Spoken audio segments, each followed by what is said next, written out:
My friend's got a video of me after I'd had a spray tan and I had one of them paper shower cap things on. And I was like, hello, love, my name's Jean, how are you doing? I work at Fox's Biscuit Factory on conveyor belt. You get right into character, yeah. I can see it. I'm known for my dinosaur impression quite a lot. So I've decided now, based on my dinosaur impression. Dinosaur? As in that's for surely to the kids? No, I just started doing it one day. In fact, I did it one day after I'd had a spray tan. I had no clothes on. I'm like, I really ran my friend's garage like this, completely naked. Not for the kids then? No. Oh. But I did it at college and everyone was in stitches. And people started then tagging me and stuff that was like people doing dinosaur impressions and that. I decided when I die, for my funeral, I want to go into the Jurassic Park theme tune. And I want everyone in T-Rex costumes, carrying my coffee. See, I've never said this before, but I'll gladly film that for free as well. That would be one for you. Filming funeral, the funeral director. I've had requests, you know. Have you? Yeah. I think even Captive North had one. I think it was them that someone that I worked for a couple of years ago, and then they asked me, and I also got an email come through for a woman. And at the time, I remember thinking, I'm not too sure, so I won't do it. I don't know how I'd feel if someone asked me now, because I kind of get it's that memory. It's keeping that memory, isn't it? But it depends on the funeral, because I don't want to turn up and it be like, you know, Black Parade sort of. Well, no, I would want it to be like that. Actually. But as in, you know what I mean? Like it'd have to have a bit of something about it. Yeah. Yeah. I'll go to America. I bet it's big in America. Yeah. They do all like the. I was going to say human taxidermy, but it's not. No, I know what you mean. They do all the like this. They'll set somebody up. Yeah. As like there's the guy playing poker around the table and his corpse has been. What's the stuff they put in it to do that? Is it the same stuff? I don't know, but there's one guy that had to have a metal rod put up his spine to sit him upright. Because I've seen Carl Pilkington's done an episode, hasn't he? The Moaning of Life, I think he did. And he did like where a woman was just sort of sat down and all the sons and stuff were like, yeah, you know, we're going to say goodbye to mum. And yeah, it's a bit. You know, but it's culture, isn't it? It's like a culture thing. You know where I went the other day, actually? I went to... Are we rolling? Yeah. Oh, cool. I went the other day to Dogs Trust, finally signed up again. Because you know, I went to the RSPCA. Oh, did you? Got I think it's you did. Roxy. She was RSPCA then. Yeah, she was about 2 years old. Tried to bring her home. The meet and greet with me and Liz was absolutely spot on. It's RSPCA in Southport. I don't know if you've ever been before. Because your friend works at the Manchester Dogs Home, which we also went to. Yes. But we went to the RSPCA, got this beautiful Jack Russell, I'd say cross with a Staffy. My dream, like sort of bitch dog, where she was just so overly affectionate, just wanted to constantly give you love. Yeah. Came back home and she was within seconds guarding the sofa over him, snarling at him. But on the paper it did say, oh, she's open to it with other dogs. But I think what had happened, she was brought in with a dog. And it was that dog she was cool with, familiar. Yeah. She's obviously, because he was like exactly how he is now. He's just a sort of, chill hello, out. You know, just, it was absolutely, and what made it easy for me to kind of go, oh no, to Lizzie, we can't keep this Roxy, this rescue dog, is because it was killing me how she was treating him. Yeah. So that made it easy for me. It's not fair on either of them either. If she's being stressed out by being around another dog that she's not used to, then it's not fair on her, and it's also not fair on her to be picking on Loki. Yeah. Because it's not a confrontational dog, is he? No, he's not. He's dead chilled out and laid back, and if it doesn't work together, it doesn't work together. It's not fair. Within like a few hours, it changed the balance within the house. Yeah. So that's why it was kind of like, and it was sad. But yeah, so I went to Dogs Trust the other day. We signed up. I don't know what it is. I've got a feeling a Rottweiler puppy. We signed up for a puppy because we know we definitely don't want kids. Yeah. We can be a bit sort of picky with our rescue. We want to do it like a puppy only because we're still young. We want to make sure, you know, you get a full lifetime. Because when I'm like, you know, old and wrinkly and all that, I'll be in a much better position to then go, oh, there's a 6-year-old, and older dogs, and do that. Yeah. But I don't know why. You know, when you just have like this sort of like premonition of like a real sort of like foresight of seeing what might happen. I think a Rottweiler might come. Have you ever had a Rottweiler before? Yeah, I got bit by a Rottweiler when I was a kid. Really? Yeah, and I don't know whether if I've always been a bit bolshy or what, I don't know. I remember running around this, it was the person that lived across the road from us, And they had this Rottweiler, and it was in the back garden. Well, they must have had the patio door and the front door open. It was the middle of summer, and I was chasing around after the dad of the friend that lived, which was the dog's owner, throwing water and shooting with a water gun and stuff. This dog came bounding through the house, and still got little scars on my arm there. Right. It grabbed me by my arm, and I just turned around and went, "Get off!" Right. I think I was about 9 or 10. Fair play too.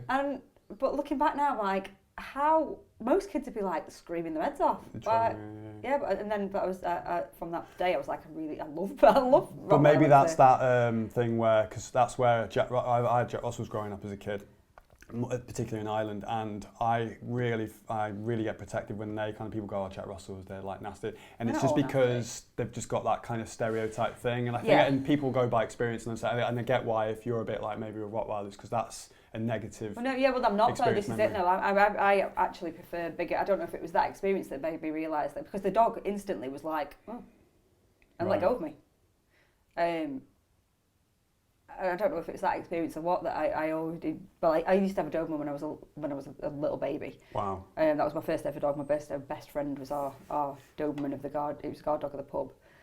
Was that when your mum and dad had the pub? Yeah, when I was born into the pub industry, and my mum said that she used to find me. His name was Zorba, but it was spelt sober because he was the guard dog of the pub. I think he was an ex-police dog's puppy. Right. But we'd had him. My mum said that she used to go into my bedroom when I was young and I wouldn't be there, and she'd find me on the landing in the dog's basket, asleep in the dog's basket with him. Right, yeah. But she also said that my nana used to try and get near the cot to come and see me, and he'd be underneath, like, get away. Right, yeah. So I've always had, like, I love big dogs. I like little dogs as well, but I think my preferred sort of size of breed are. I think you've got more to. I think it depends on. I know, like, more when you're more of a city person. I think a small dog appeals to you more because it suits the lifestyle more. Yeah. But I think people like me and you, where we've kind of lived a bit more in the kind of remote areas and country, you kind of prefer. And plus, you know, let's face it. I mean, he's like in our bed, and it's much better to cuddle. Like last night, I couldn't sleep for ages. I was just thinking about today and stuff. And I was just literally going back and forth. Lizzie's out of it, like sort of cat eye mask on. But it was just meant to grab him. Sort of, I think he's 6 stone though. 6 now. He's put on a bit of weight though. Well, it wasn't supposed to be that big, was it? When you got him, he was supposed to be like quite a bit smaller, wasn't he? He's meant to be a staffy, as in like staffy. But yeah. Sorry, I should do. So Michelle, this is my friend Michelle, who's watching today. You are, because I always think you do. I want to sort of lay you down as in you do makeup, don't you? Makeup and hair. Yes. I was going to say, when we originally met on a music video production. In an underground reservoir in the middle of Sherwood Forest. How many years ago was that? It was 3? About 3 or 4 years ago, because I've lived here too. Yeah, about 4 years ago. But you're kind of like me, you've got 2 worlds. You've got the sort of wedding world. Yeah. And then you've got the sort of like cut people up and put blood and... Yeah, I do. Well, I when I went into this job, as the makeup side of it, I sort of purposely made sure that I was quite diverse with my skill set. Because, I mean, I would have loved to have been completely and utterly a special effects makeup artist, but because I'm a mum, I can't commit myself to going and working on set for sort of 6 months at a time on long-term jobs at the minute. Might happen in the future when they've fled the nest, but at the minute it's not. So, you're a mum of 4 boys. 4 boys. 4 boys, and then you're married as well, so that's a lot of testosterone in the house. Yeah. Definitely. I'm kind of outnumbered on that front. Yeah. I've got 1 female dog, so. Oh yeah, of course. My Kelly, yeah. Well, you technically got 8 boys. Obviously, you got Bruno as well. Bruce. Yeah. Well, yeah. No, I've got six males in my house. Husband, 4 boys, 4 sons. See, we're a bit more balanced here. We're 2-2. Me and Loki, and then Lizzie and Molly, the bearded dragon. We've got a bit of a sort of tranquil peace going on. But I can't imagine, because especially with the boys, because you've got. How old are they again? So we've got 12, 6, 4 and 2, and my 12-year-old's got ADHD. And my 4-year-old is being assessed for autism at the moment. It's very high functioning. Right. But they are quite funny with the traits and stuff. You know, there's a lot of positives with that come with those diagnoses. Well, when we get one for Bodhi, but yeah, it's one of those like life. But the gaps in between them. Yeah. So when you feel like you've just gone through the terrible twos yeah, with one, yeah, get another one. bingo, next one's like that. Yeah. And then you've got the TJ. Have you got like sort of teenage angst, listen to Hybrid Theory, everyone's a knobhead? I love her, I hate her. We've got, at the minute, we've got a sort of pre-teen, about to burst open with hormone, well, it probably is doing at the minute. Sort of, hi, I'm your best friend, go away, I don't agree with that, hate you. Yeah, it's not fair.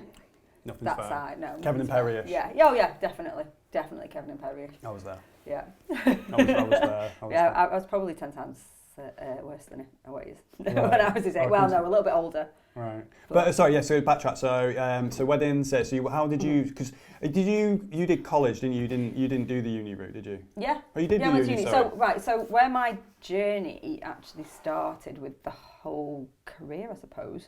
When I was 15, I wasn't the most obedient of children, and school didn't really want me being in a lot of the lessons. So they talking sent too me, much by any chance? No, all right. just not behaving myself. All right. Because I just wasn't I mean, I've probably become more academic as I've got older, but at the time, academic subjects just weren't for me, and they bored me. I got bored very much in lesson. I remember falling asleep in my German lessons quite a lot.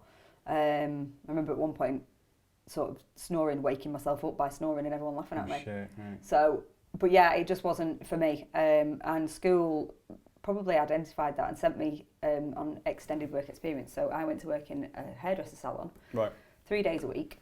I went to school 2 days a week to do my maths, English and science. At the time, I thought, I don't want to be a hairdresser. It's not really me. And I thought, what I'm doing for a living now. And I actually enjoyed it. They taught me all the original classics, which a lot aren't taught now. What do you mean? Or like, so when you go into like hair ups and things like that, it all used to have to be really smooth and sleek, and it was all about sort of some of the sort of styles that you would get in like vintage styles or your period drama type styles. They didn't have like GHDs and things in those days. Where GHD's been the straighteners, yeah. So the straighteners of those days, where you put a little water pot on, put water in a pot, and it'd be like a steam straightener. Or I remember going to my mate's house. Yeah, my mate's house. He was a punk. Yeah. Adam, he used to get an iron and he used to it was kind of like hairspray on. Yeah. No, I didn't think he had hairspray. And I've got memories of being like walking in. He was always stoned and he was just doing his hair. And it was like this sort of bluish, greenish sort of mohawk. And he used to sort of do the hairspray, but that was like around sort of like 95, like 5 or 6. Yeah, so I started doing this in it'll have been the end of 98, beginning of 99, because I left school, did my GCSEs in 99.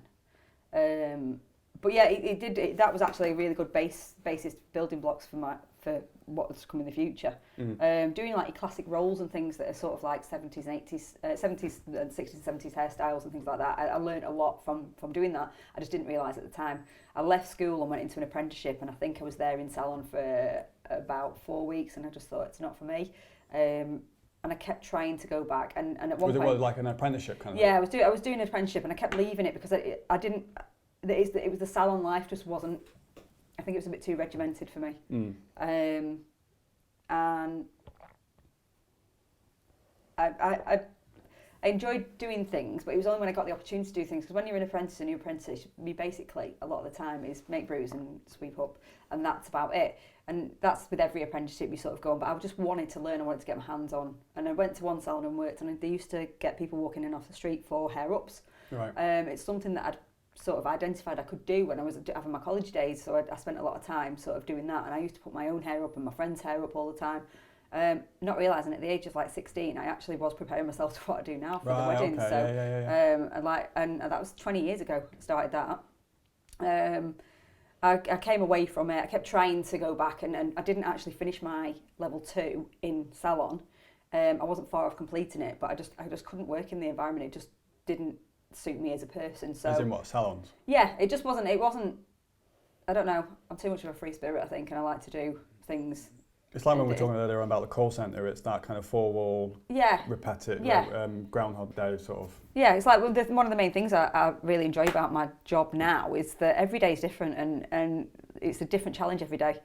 Even if I'm working in weddings, it's a different person, it's different ideas, it's different, a different venue. The only similar thing in weddings is with every single one, I always get that overwhelming feeling of happiness when somebody sees the bride for the first time, or and I might not know these people from Adam, but it always gets me. It's just a really nice experience. You've got a much more first hand in terms of the execution of seeing you work. When you're in a salon and the woman comes in, cheers Michelle, thanks for doing my hair, you've done it, see you later. But when it's a wedding day and there's all that hype and then you see the photos and everything's kind of, all in sort of... Yeah, it's just like, it's a really nice environment. It's dead nice just to watch people be happy. It's a happy day and like all the emotion around it. It's just a nice feeling and I get like self-gratification out of that job each time, which I wasn't getting when I was working in salon. So but I haven't worked in salon for probably about at least 15 years. So I actually came out of doing hairdressing completely. I went and lived in Corfu for a bit, did a bit of bar work there. Which is where I thought was in Greece you thought it was in Wales, didn't you? Wales, that was it. No, it is in Greece. It's in Greece, it's not in Wales. Where were me and you? And I went, oh yeah, it's in Wales, that, isn't it? No, Corfu's not in Wales. Do you know what, though? I bet, though, if you look, there will be somewhere in Wales that sounds similar to... Carnarvon? Corfu. I can't believe I said that. Yeah, I got it wrong again then. But yeah, so how long would you say you've done weddings professionally? Because I was going to ask you, what have you seen that's changed, do you think, in terms of overall in weddings? A lot of styles have, even down to the hairstyle, the dress, everything actually, because obviously fashions change, which is something that I have to be on top of quite a lot within my job, because there's always got to be room for progression. Because they're going to ask for a certain cut or a certain contouring.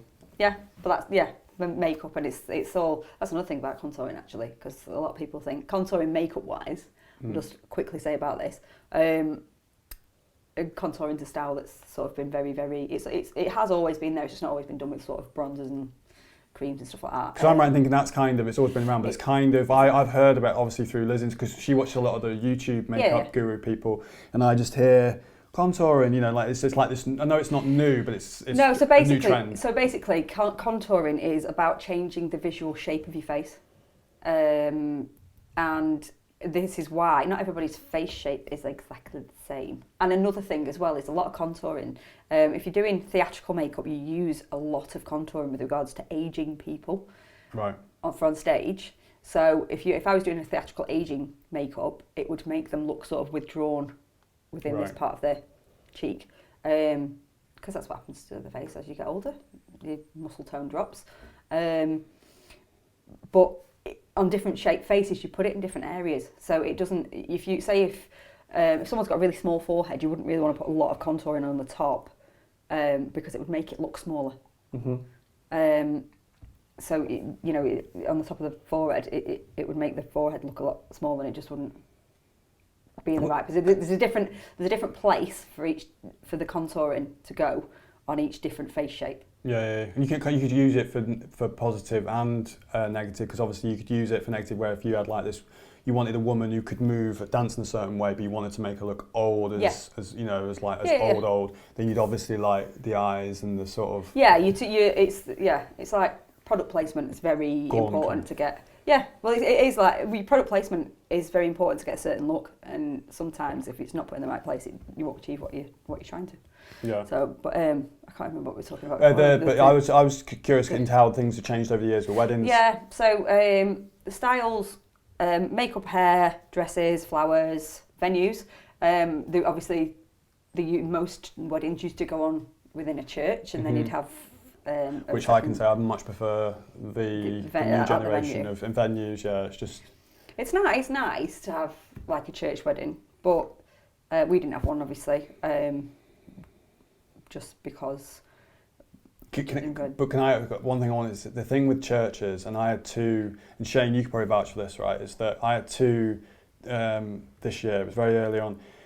it's not that's. I mean, it's kind of hit and miss with the lighting and all that. But the one thing that I don't like, I know that sounds really arsey. I know what you're going to say. The vicar. Yeah, that you have to. More often, no. I'm not saying all, because funny enough, women have always been nice. There's 2 guys. Maybe there's been some lovely actual vicars and stuff, but there's been 2 guys I had this year. And I don't know if you've had this, Shane, like they just spoke to me like shit. And like and obviously we're all there for the intent of making these 2 people the best film, the best photography, the best day. And just this one guy was just sort of, and I was wearing my flat cap, and he just sort of looked at me and went, "You're going to be taking that off in here then?" But he just said it in such a way that kind of out of nowhere, no hello. Yeah. And I didn't really say anything, so I tried to sort of blend it where I was like, okay, I'll go about my own thing. Because if I rise to it, it's not, it's unprofessional. Yeah. But then he sort of said, is it a hat of, are you a man of faith? Is that a hat belong with man of faith? And I know it's kind of, I had a word with Lizzie about it, and I know maybe it's a bit split in between, but I was, in my head, I'm thinking, if you're a man of just complete equal and whatever, just let me be. It felt like there was this power thing in it. Yeah. That's what I felt from the get-go. Had he come up to me and said, "Hi mate, would you mind taking it?" I swear on Loki's life, I would have been more than likely gone, "You know what, mate?" Yeah, and I only wear a hat quite often, because one, I like hats. It's the way that the approach, this situation was approached. It's completely the way he approached it. But maybe that sounds a bit petty, that one. But there was another one where I came in with met the photographer there, and he just said there and then, promised the couple, "Oh yeah, it'll be fine, your photographer, videographer can have access and stuff." And it was quite a small church as it was, but there was that back piece where you do the signing, you can kind of just swap, so you can get angles, kind of like what I did at yours. Yeah. And this one vicar just sort of came up to just before the sermon and said, like, "Right, where are you going? And I want you to stay there. Okay, do you understand?" And again, this is just two that I've had a bad experience. 2 horrible wankers they were. And I just thought, like, why? Well, how shit are you at your job that you can't read something, and if a guy's moving, and I'm like a ninja, you see me when we're rolling, if I need to be, I can move from there to there. Have you ever had this, Shane? Yeah. Stealth mode. Yeah, stealth mode. And I just thought, like, why, you know what I mean, why are you being like that? And then again, how lack of confidence are you in your job, where it's like, oh no, because they say it's distractions. Yeah. Oh, is that? That's why they say it's distractions. I didn't know whether it would be just because they're trying to make sure that the whole ceremony and service is about the faith and belief and not about capturing the moment, if that makes sense. Here's the thing on that. So when the most 80%, the bride and groom are at the front, facing away from all the guests. It's the vicar that's the showman, right? And that's the majority of, like, say, the structure of the I don't know, half an hour service. So it's not like I should be affecting any of the guests. Yeah. It's only the vicar. Yeah, that can. Do you know what I mean? So if he's saying, "Oh, it's a distraction," no. Well, it's only a distraction for you. Yeah. But you're choosing it to be a distraction. Yeah. Do you know what I mean? By just, and I wear all black. Yeah. You know, and I know I'm 6'2", but I do the, stealth mode. And I don't stand, I don't walk, I don't do this in front of the couple, and it's all, but it's just, it was a bit of a bad experience with churches, I think. It is. I think because we are now in a generation where, especially like, I'm not a devout Christian or anything like that. I'm not overly religious. I'm a bit like science, but we do live in a society now that's becoming less orientated towards a faith of such, aren't we? So it's nice to see that some people still do sort of have that faith, and they want to get married in a church for the religious purposes. But there's a lot. I mean, it's a lot more convenient to have a wedding to have a registrar come to your venue if everything's all in one place, and it has evolved a lot from sort of having. And there's a lot more money being spent on weddings nowadays as well. Yes. There's like the style of flowers and things like that. They've changed quite a lot. Colours. A lot of people go for sort of more softer pastel colours now. I've had a couple of weddings recently that have had more bold colours, which have worked really well actually. But it's slightly all different styles, and it's nice to see that there isn't just. I mean, there used to be a very limited amount of styles with regards to weddings. Yeah, I couldn't do I'm sure I couldn't do if it was just still very traditional. Like just all church, sort of 45-minute, an hour service. You know, that's old school. I think. But people didn't used to have videographers, did they? They'd have a photographer that probably would come take your pictures at the church and then see you later. Yeah. They wouldn't come to the reception. We'd only have that afterwards, guy, because my oldest brother Adrian, I think I was like, I remember I'm in this, God, I look like a chubby idiot in it. I'm about 7 or 8, and I look like one of those. Page boy. I can't remember what it was. No, I think it was the ring bearer. I can't remember. But my mum made me wear like a straw hat and a gold waistcoat, I think it was. But why was I saying that though? But that was it. So at his wedding, I don't know who it was. It looks like some guy with a typical VHS. Yeah. Because I'm just stood out the church, but it's a shot of me for 7 minutes. Well, it feels like half an hour. It feels like Lord of the Rings sort of at length. But it's 7 minutes of me just doing this outside the church. Oh, but I'm thinking like 7 minutes. That's like 2 wedding films for me. Do you know what I mean? Just 7 minutes of me just sort of doing that. That's how they've changed her a lot. Because videography. Me and Shane were talking this morning about how. There was a lot of like PowerPoint presentation. If there was a videography, sort of like 80s and 90s, it just reminds me of You Being Framed. But you know, like it was like they'd have a circular sort of, it's not a vignette, but you know, like a thing that come on and go. Such a body's wedding. Shot by. Yeah.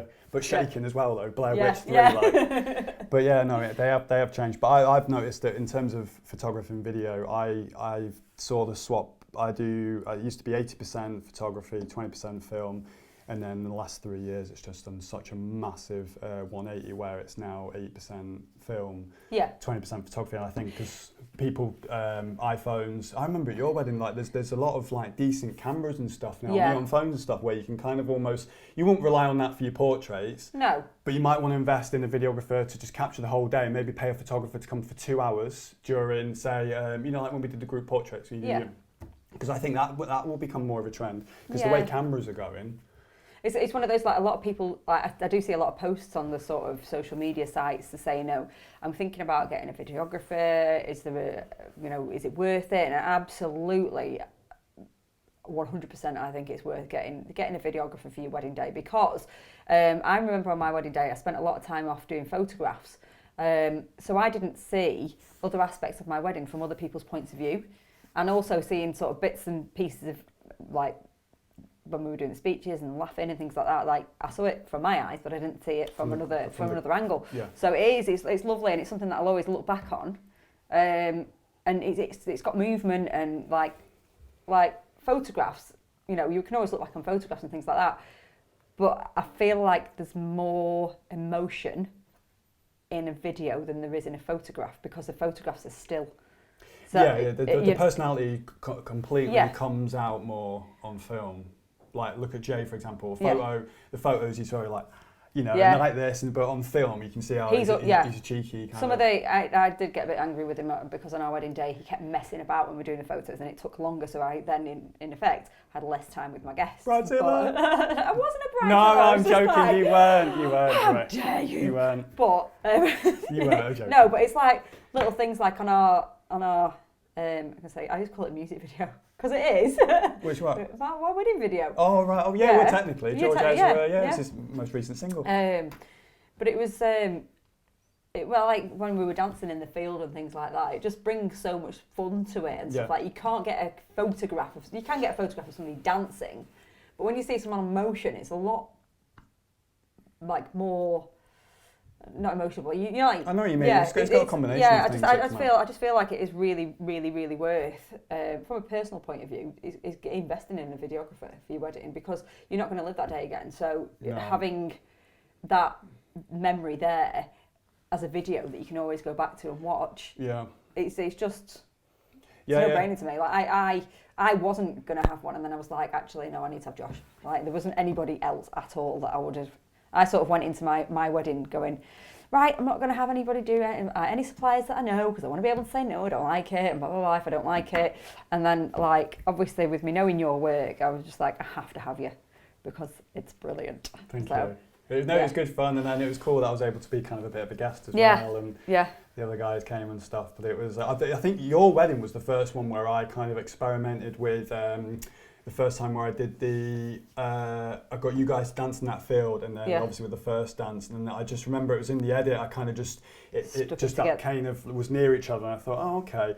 And then ever since then, I just sort of do it, and I just think it's just such a cool way of marrying the scenes in together. Yeah. Do you know what I mean? Because I think for me, there's so many different styles of like wedding videography that you can have. You can have your traditional where you've got a little bit of a backing track, and then you've got the groom speaking about, about the bride, and then the speeches and stuff over the top of it. And it's just videos of bits and pieces, snippets of the day. Another style, a common style. Yeah, that's a common style, but it wasn't for me. And I think if I was just basing, I don't know, like it is worth.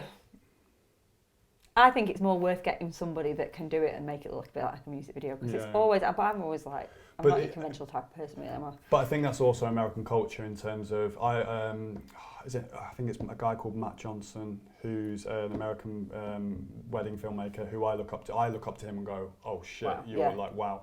But he's got that American culture where because they do their own vows, it works. Where they'll go, Jenny, I met you when I was 16 and I love you. And it works because they wrote their own vows and they're American and they're a bit kind of, like sort of... well, it's all, American weddings are completely different. I did an American wedding last year, I think it was, and the whole sort of setup for the day was completely different. You do something called a first look, where they get to look at each other before they go down the aisle. You've got rehearsal, everything. It's completely like it's.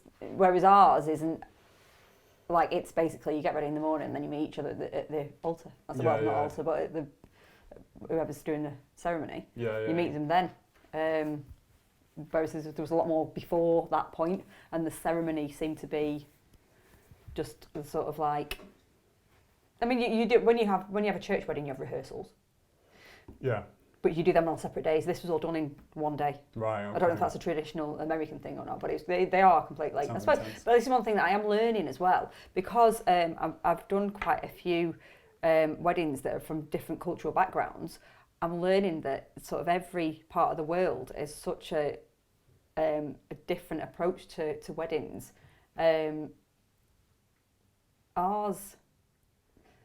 It's pretty, it does. Well, there's no I don't know, like traditions and things like that. Very, like, a lot of the time, if I do, if I've done, say, a Chinese wedding before, you tend to have a tea ceremony beforehand, where the sort of blessings given for the bride and groom to be together, and it's beautiful. Oh, okay. It's absolutely beautiful, and then they go off and have the sort of English ceremony.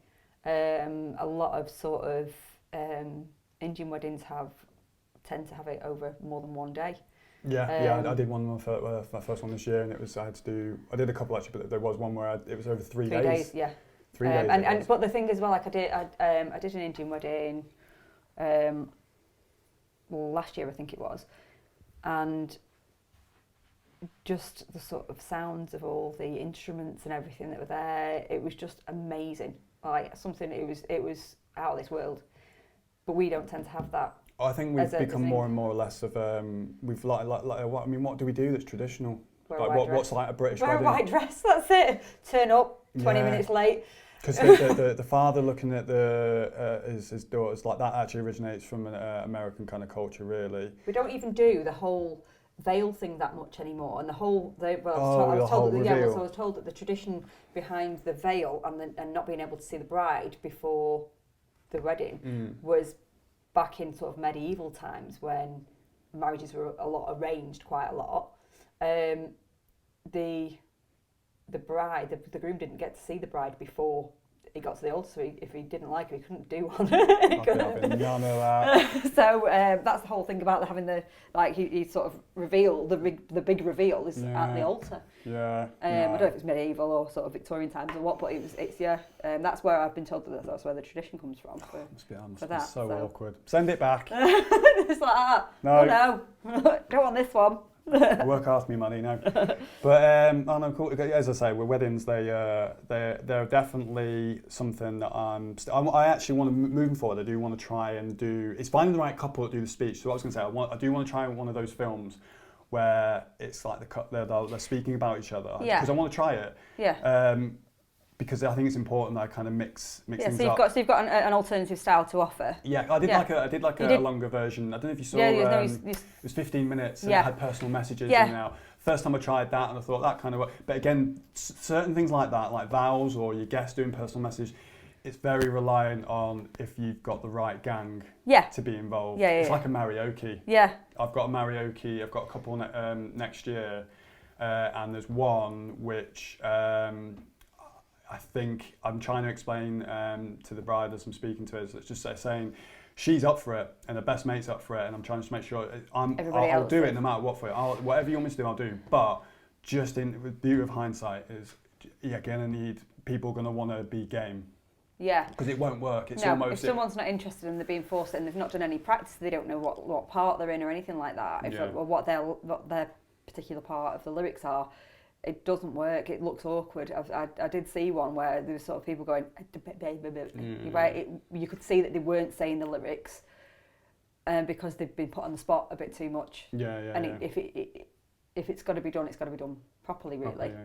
Otherwise, you need to cut to a part where the lyrics are there, but somebody's not saying it, or it's just a sort of somebody dancing. That's what I mean. It depends how it takes a little planning, because I've done one where a few of the people didn't know the song until the day, and even it just little things like that will make a big. Yeah, it does. See, that's just me getting involved in your job now. Come work with me. This is what I do though. I think I've always been taught as a makeup artist, pay attention to everybody else's roles, because you all work together. So it's important that everybody works in unison, and if I'm free at any point, I always make sure that I'm helping somebody else on set, or if I'm on a wedding. This is another thing with brides. If I've finished doing my job, and say one of the bridesmaids is struggling to get the bride in a dress, do all the buttons, things like that, I'll go and help. Little things. Well, that's why everyone loves you and sees you as like the mum on set, because it's kind of like you've got that sort of. Well, you do. You've kind of got that sort of. You've got a few variations of what you bring to the table, rather than just say, right, I'm doing makeup, yeah, good, on screen ready. I think it's important more so than ever now. You've got to show. Enthusiasm, but you've got to not just do one thing. I think we live in such a fast-paced world now, and more is expected from less and less. Yeah. That when you say, I'll put the kettle on, it's just little things. It is though. I think one thing from me as a personal point of view as well, is that I don't like being bored. So no, and it makes you date, and it makes you go like and I like just being. I'm quite a friendly person. I do like sort of making sure everyone's feeling comfortable, and just if anybody's not in the right place in one part of a team, it can have an impact on every other part. So if you're just trying to, even little things I'll go around and tidy up if I can when I'm not doing something, and stop, try and save time at the end of the day, or because it helps, and I think that's a very, very sort of fine line between having a great crew and then a sort of not so great, because I think when you have because shoots can be long, can't they? I mean we only did one a few months ago where it's tough. We did a 13-14 hour day in Snowdonia, didn't we? And and you've all got to get along, and if you have a laugh, it makes it fun and enjoyable. But there's a very, very fine line. Imagine if you were a knobhead, or I was some Marcy photographer there, or it just, you know what I mean? It's a long day. See, I have learned, because unfortunately there are people like that in life, I have learned now, because I want to thrive in my career, if there's one person that is like that, I don't let them get to me at all. I just let it go from my head. I'm like, all right, I just let them leave them be. Just leave them be the way that they are, and I'll just go on and just not ignore them, but kill them with kindness. But it's... I've heard that recently, because that it does work, and it absolutely infuriates someone more if you just kind. It's not even that. If somebody, I don't know what. As into an idiot, as into a rude person. Yeah, but it's one of those, that person could have got up in the morning and had not the best of mornings, and then come to work and it's rubbed off on that person in the work environment. So I don't know what's happened, the reason why that person might have been a bit rude to me or what have you. And if it is just genuinely because of personality, it's their problem, isn't it? It's not it's not for me to dwell on, because that will only then affect me. So, no, and it just see it almost like a little mini disease. That's how it spreads, isn't it? So if sort of, it's one of those. If somebody, it has happened before where someone has been a bit short with me for one reason or another. How's it going in terms of? Because I bet being a mum as well. What's it like at this time of year with Christmas? Because are you as well? How many times have you got to have that certain conversation with things like, Tooth Fairy, Easter, Christmas. Easter Bunny, Christmas, Father Christmas. Because do you not only have the conversation, say with one of the boys when they hit a certain age where, okay, this reality check, and no, don't tell your brother? No, I'll tell you why. Because my eldest has got ADHD. Oh, so you can still kind of go along with it for a bit? No. He's on it. No, he's on it soon. Because he's got ADHD, unfortunately, actions and consequences don't really sink in. So if he's in a bit of a bad mood, he will go and tell them. What? About things that are truth or things like that. Right. I don't want to say too much too loud, because if anybody's got children around them and they're listening, I know a recent programme's been in trouble for that. I've heard Santa's a right horrible git. Yeah, like, honestly, I'll tell you what, them elves are going to be coming down and removing your toys from underneath the Christmas tree. No. But as my kids are getting older, they seem to think that I've won the lottery. Right. Mum, I want for this Christmas, I want this bike, and I want these £120 trainers, and I want this, that, and the other. And I'm like, I'll just go rob a bank shop. Yeah. Do they still do that? Because when I was a kid, I used to get the Argos catalogue. Do they still do that?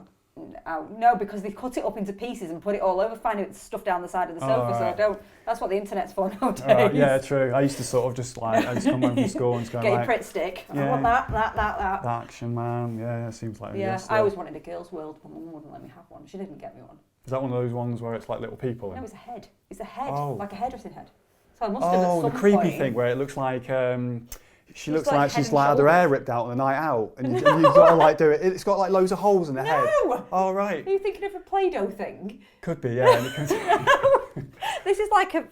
Oh, like you model hair on, and you can do so you your. can do like plaits and things like Right. that. Because like, I didn't realise sort of. I probably have from a young age ended up veering into this career like subconsciously. Yeah. I've got naturally really curly hair. And my mum didn't really know how to deal with it as a child, so I always had my hair cut off into a short bob, and it was blow dried straight, and that was it. What do you mean not how to deal with it? Like, as in, was it My mum was causing never- problems in the house? Well, yeah, she's What? like, they tried to take over the world one day now. Try and be tea, sort your hair out. Yeah, no. So my mum's not an overly girly person, Right. and when I look back at photos of me as a child, I understand this, because I used to look like a tomboy,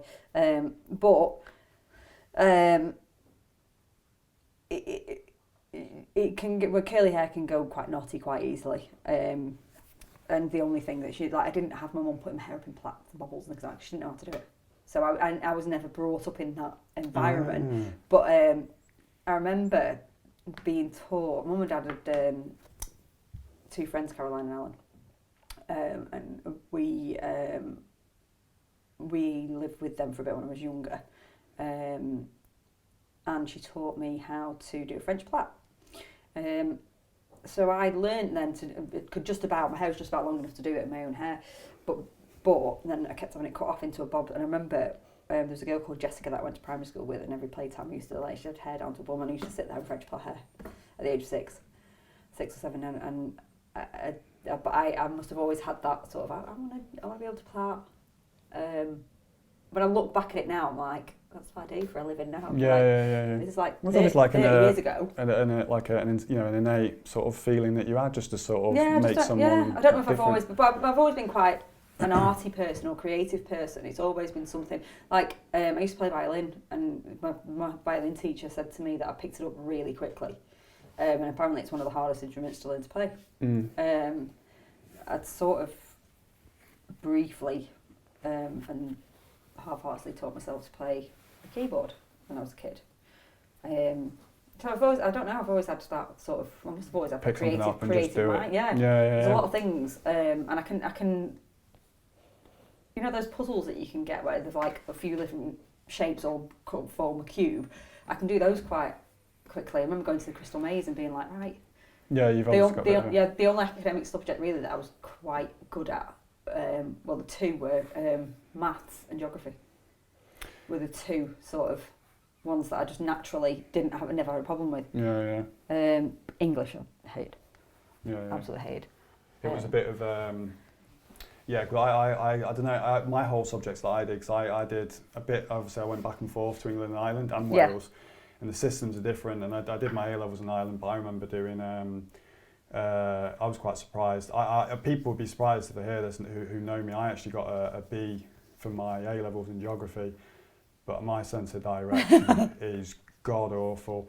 But the school system's very different over there. I feel like, I remember when I first moved over, I got told it's harder, but because I moved so much, it's hard to have like a reference point of like, you know, but I think I said, was it you I said recently, Shakespeare I hate, because I've got a bad tip, because I had to do it so many times. So when I lived in Yorkshire with my mum, we did it one term, but then we moved, say, to Ireland.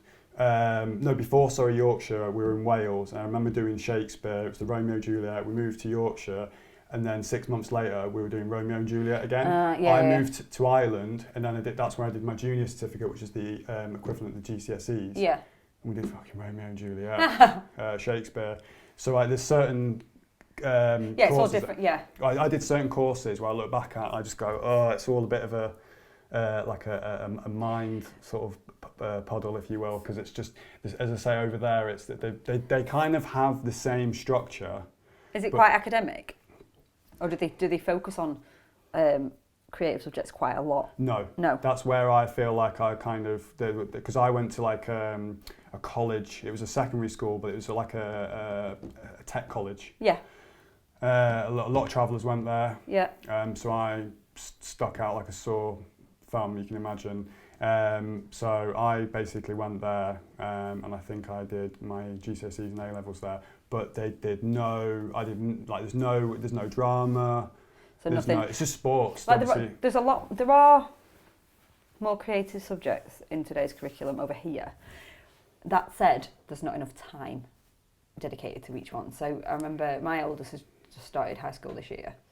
And I remember going to the open evening, and it was like, right, maths, English and science, 8 hours each subject a week. Or like 1 hour or something like that. And I was like, why? Not everybody's brain works like that. But then, see, I would absolutely love to go and teach kids that were like me, that didn't thrive in an academic environment, and they're sort of kicked out of school effectively, made to feel like they're not good enough to be in a mainstream school because it didn't suit you. Yeah. And you're kind of because not everyone's brain works that way, and I do think that I would love to be able to offer a creative subject, work in an area, and that, like, if I knew that I could do what I do now years ago, I probably would have gone into it years ago.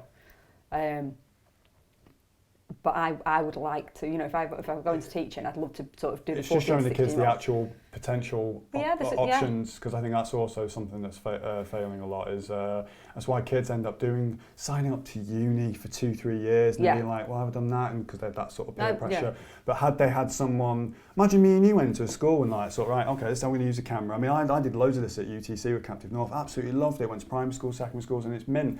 But imagine like some workshop where you sort of like, right, boys or girls, do you want to like learn about hair and makeup for a wedding? Right, this is how I'd actually approach the shooting a wedding. It's like a little workshop there. Yeah, I bet, the different aspects of, because it's like a production, isn't it? Really, everything, like the creative subjects. A lot of the time, like your job and my job come together.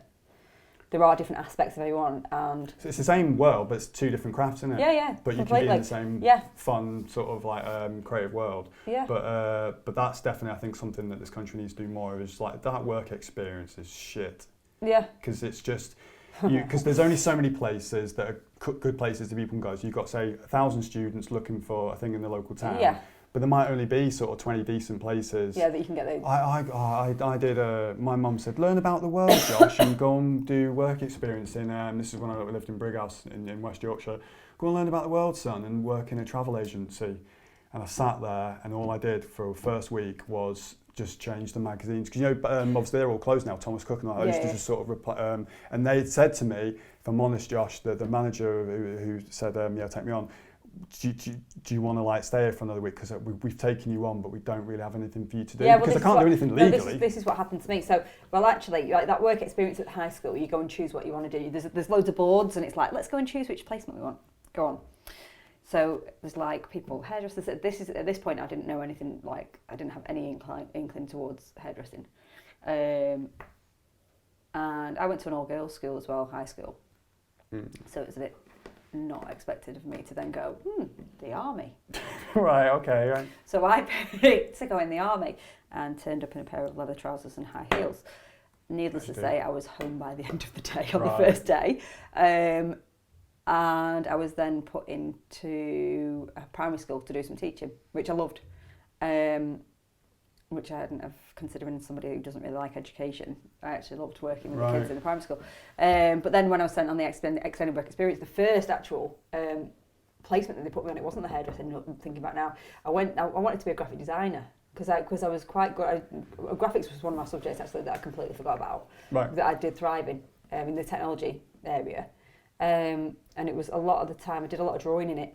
I went to go and do my first day placement at this printers to do it, and they just said to me, there's a computer over there, go and play on Paint. Oh, great. Okay. So I was like, okay, what do I do? And they were like, try and design a logo or something.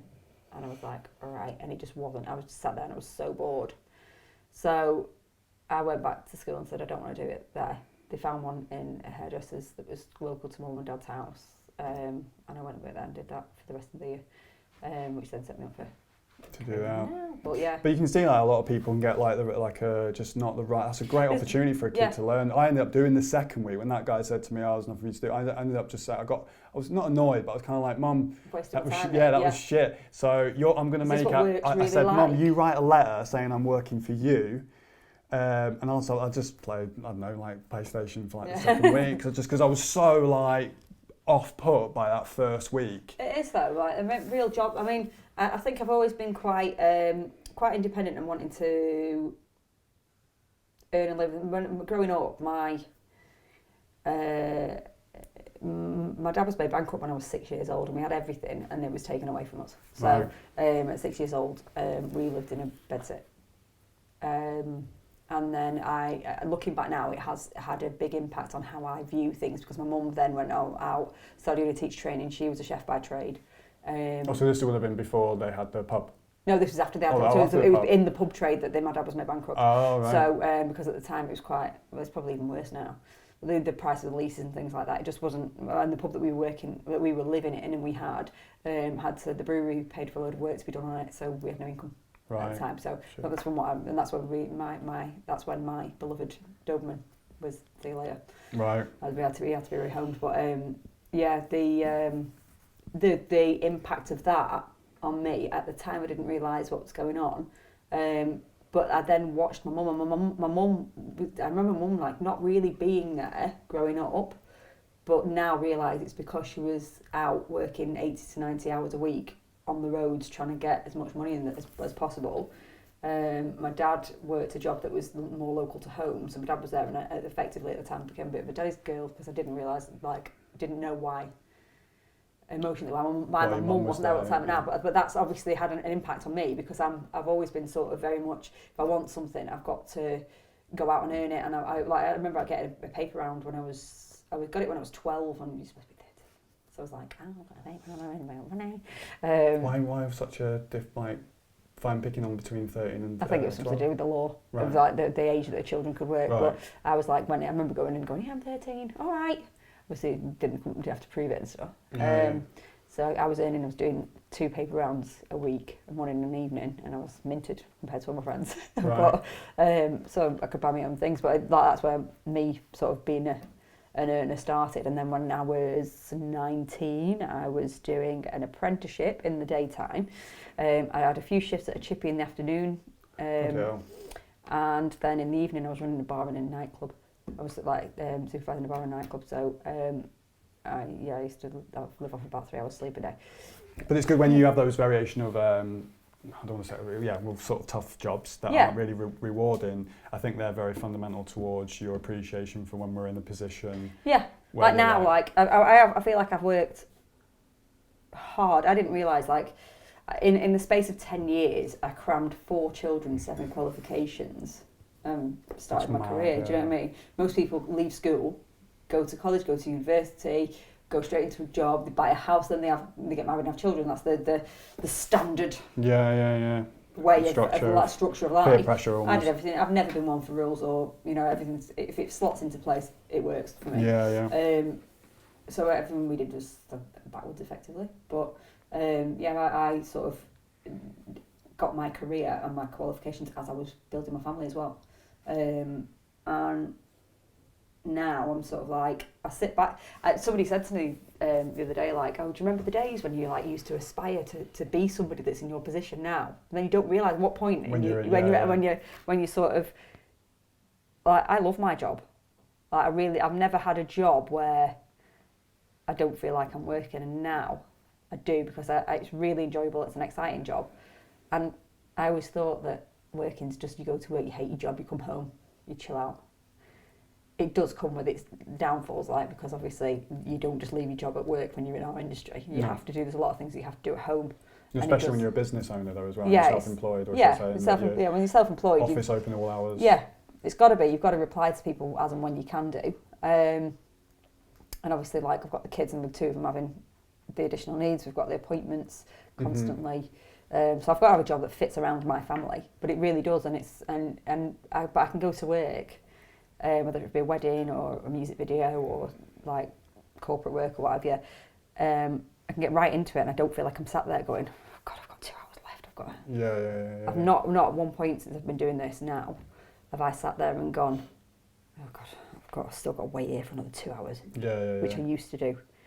But I think it's the sense of freedom, because once someone is in the craft where they kind of they aspire to what they want to do, make hair and makeup, film and photography, but it's that I think also there's that, I think you're almost forgetting as well that when you're self-employed, there's even like another dose of that sense of freedom and appreciation. Yeah. Because you can literally orchestrate your life a lot more than say, right, be here 9 to 5 in this room here. Yeah. Be there. And even though you might like your job, be there. Yeah. And I think even when you don't have that, but then maybe that's because it suits me and you. Like there have been times where I've just sat there and gone, actually, like when I have worked a lot and I've enjoyed it whilst I've been on set or doing whatever, and I've fried my brain because I've been working too many hours. I'll come home and then I'll be like, I'm so tired. Maybe getting that job where I can leave at work might be a viable option for me to provide for my family. Yeah. Then I'm like, give my head a wobble. I'm like, no, I just couldn't imagine myself going back to that. I don't think, because it's too structured and there's not enough challenges, and like I absolutely love it when I'm just sort of like. Not when I'm thrown in at the deep end. I don't absolutely love that sometimes, but there are times where I'm just like, right, use your own creative direction, just go, do it. In, done. And then I look back and I'm like, when I get the finished results, I'm like, oh my God, I'm doing it. Yeah. You know. Yeah. Which you're testing yourself more often than you are when you sort of what would be classified as your normal job. I think it's like flexing parts of the brain. Yeah. It allows you to. Most people, it becomes dormant because obviously it's not needed. You don't need to sort of like, you know, especially if you kind of have a management superior role above you that's kind of just sort of checking in with you. What's kind of coming up with you? What are you doing for like the rest of the year? Have you got any kind of shoots that you're? A couple of performers jobs last week. I'm actually going to spend some time practicing, because it's one of the main things is sort of practicing skills.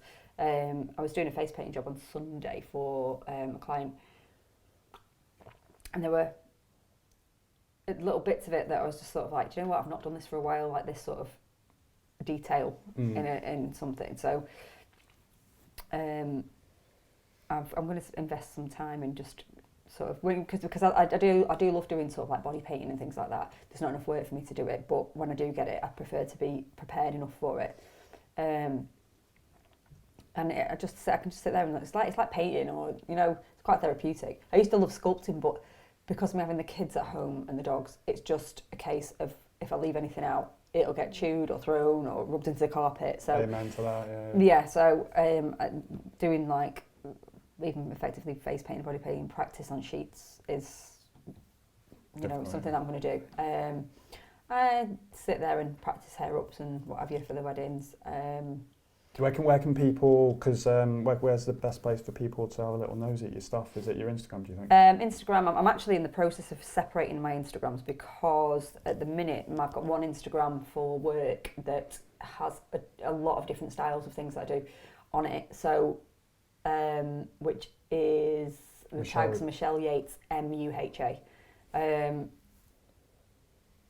It has got a lot of bridal hair on there, but then I've got like zombies, and I've got That's probably the better base view where someone can get an overall idea. Yeah, if somebody wanted an overall idea of everything that I did, that were there. If I had a specific client that wanted me to do a certain style, they'd have to traipse through the whole lot of it. So, and I'm starting to do a little bit more. I've got a couple of photo shoots booked in as well. I'm looking at like expanding my portfolio for the photographic side of things, for like e-com work and what have you. I'm trying to get a decent work-life balance. Sorry, I think Loki's completely stealing Hello. your limelight. He's like, let me in. What's going on? Do you want your makeup doing as well, mate? But that's Michelle Yates, MUA. Yeah, MUHA. MUHA. Yeah, makeup and hair artist. Perfect. Okay, I think we'll leave it there. But yeah. I'm glad we've done this. Yes, me too. Should we do another one in the future? Yeah. We should do a whole one on weddings. Yeah. As in, like I'd like to do the amount of things I think we could sort of say that might sort of like, not only have you been married, but obviously with you doing hair and makeup, I think we could sort of talk about some things that could be tips and sort of. Yeah, definitely, because there are a lot of things that. Like tiny things that make. Little things that people don't realise. I'm making sure that you appoint people to do actual jobs on your wedding day if you're a bride. Then you know it's one of the main things is it's your wedding day. And you should enjoy it because you're not going to live that day again. No.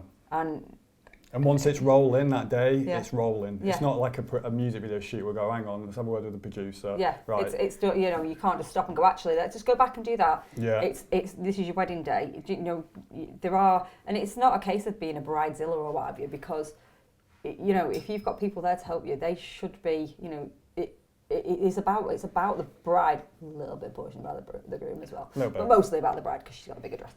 It's